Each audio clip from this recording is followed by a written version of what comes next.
Hi, Ed Friedland, the Bass Whisperer here with a look at the Lightwave Saber SL bass. Many of you have already seen my demo of the Saber VL fretless 5-string. It's up and running on Bass Whisperer TV, so go check that out. The SL is a slightly less expensive model, where the VL has a fancy maple top and a chambered ash body. The SL uses a solid piece of alder for the body wood, which is a great piece of wood for a bass. And the finishes are just straight colors like black, blue, and red. Another feature that contributes to the lower price is the rosewood fingerboard instead of the fancier composite fingerboard on the VL series.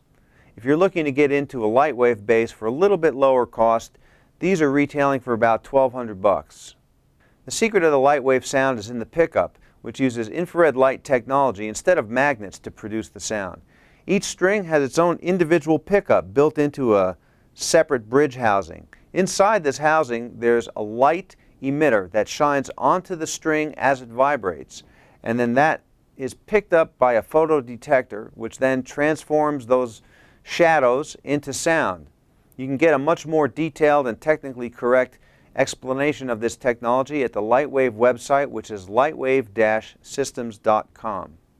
In addition to the Lightwave pickup, the system also includes a very powerful and flexible preamp. We have plus or minus 12 dB booster cut in the bass frequencies. First, let's hear it flat. I'm going to roll some bass in now. I'm going to roll it a little bit more.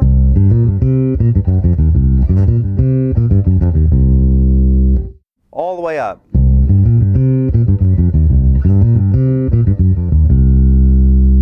The mid-range control uses two knobs. One's a frequency sweep that goes from 200 Hz up to 1K, and the other knob is booster cut. First, let's hear the bass flat again.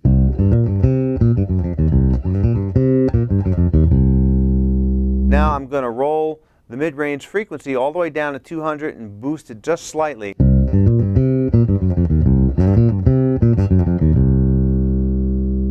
little bit more boost. I'm going to boost it all the way up.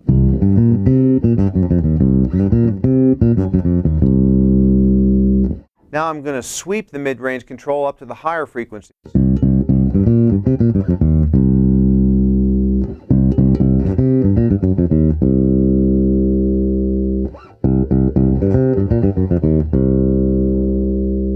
Now all the way to the top at 1K.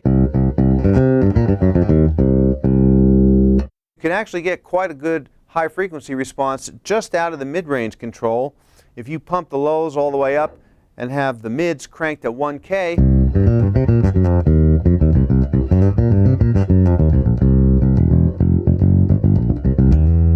Real nice, tight, edgy sound, lots of articulation. The treble on the Lightwave bass is picked up by what they call the ice tone circuit.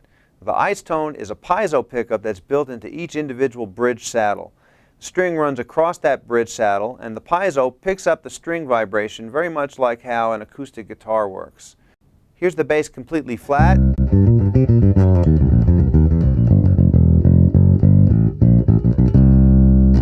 Now I'm going to bring the ice tone in just a little bit, about at 6.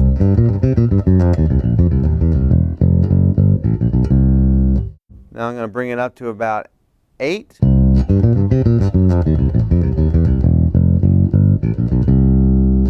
Now all the way up.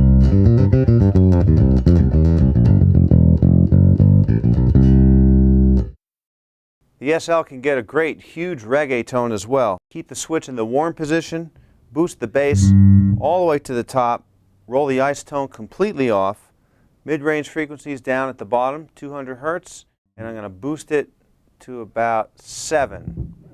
Reggae Man.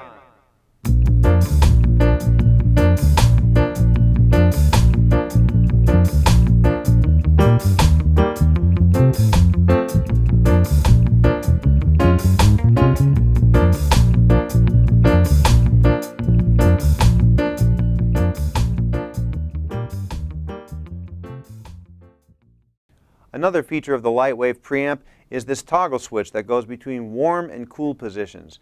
In the warm position, we get an emphasis on the low frequencies and the low mids, which is great for a nice fat, punchy tone. Here's the warm position.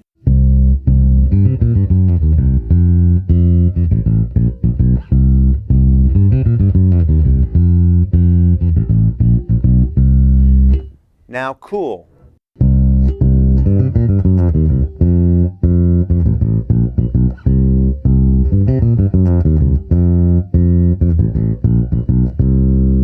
You can hear we lose a little bit of bottom, but the detail really starts to speak. And of course, you can always roll in more bottom with the preamp. The Lightwave also gets a great slap tone. There's nothing out there that sounds like this.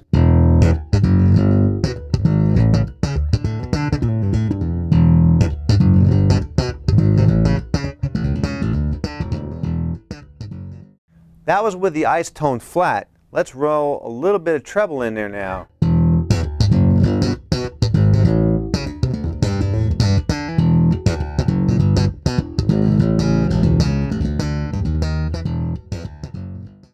Now let's crank the treble.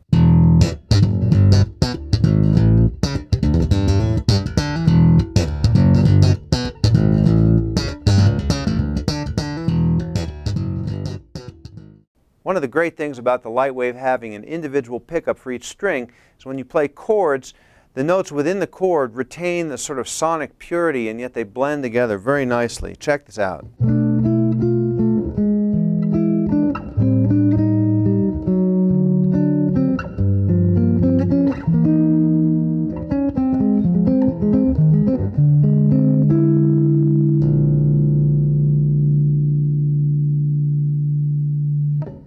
And of course, the Harmonics Are Stellar.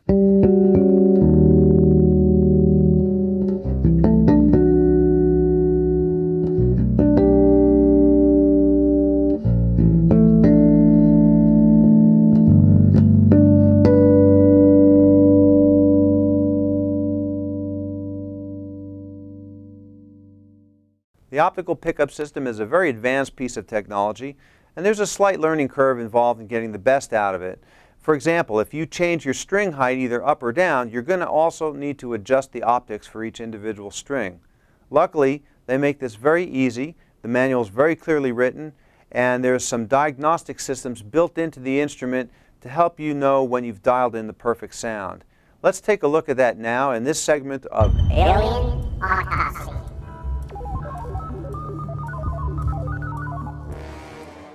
With my X-ray vision, I can see right through the skin of the creature. Huh, that's not Fender.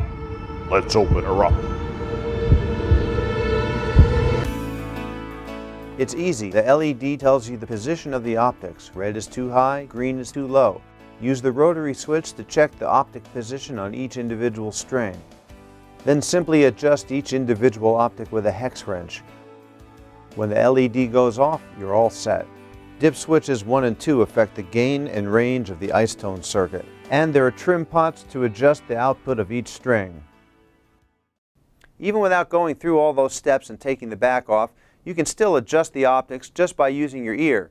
Put the wrench in the optic adjuster hole and just do it until it sounds right. Now I've adjusted it so it's too far down and you can't really hear the string. Now I'll just adjust it until it sounds right.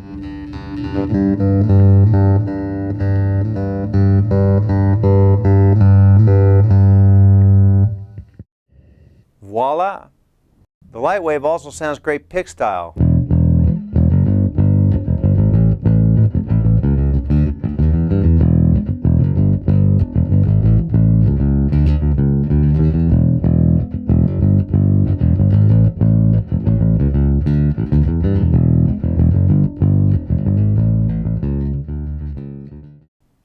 I hope you've enjoyed this look at the Lightwave Saber SL bass. It's a very cool instrument, very reasonably priced for something that's got such cutting-edge technology. It's capable of giving you everything from fat pulsing reggae to chimey harmonics. Check them out.